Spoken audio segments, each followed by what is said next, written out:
এই ভিডিওটা দেখুন। উনি দ্য অর্ডিনারি 7% গ্লাইকলিক অ্যাসিড প্রথমে তার পায়ে ব্যবহার করলো, যেটা খুব স্ট্রং একটা এক্সফোলিয়েটর।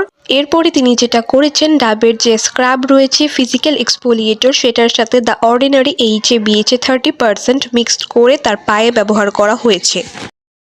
এখানে ডাবের স্ক্রাবটা ফিজিক্যাল এবং বাকি দুইটা কেমিক্যাল এক্সফোলিয়েটর, এবং যে দুইটা কেমিক্যাল এক্সফোলিয়েটর ব্যবহার করা হয়েছে সেগুলো কিন্তু হায়ার পার্সেন্টেজে, এবং ডাবের যেহেতু ফিজিক্যাল স্ক্রাব কিন্তু ইনস্ট্যান্টলি আমাদের স্কিন থেকে ডেড সেল রিমুভ করতে সাহায্য করে।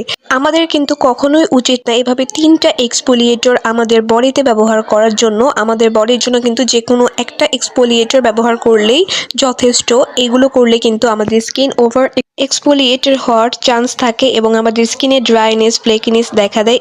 এছাড়াও স্কিন ব্যারিয়ার ড্যামেজ সহ নানা ধরনের প্রবলেম হয়। তাই ইন্টারনেট থেকে যে কোনো জিনিস বিশ্বাস করার আগে অবশ্যই রিসার্চ করবেন এবং তারপরে অ্যাপ্লাই করবেন।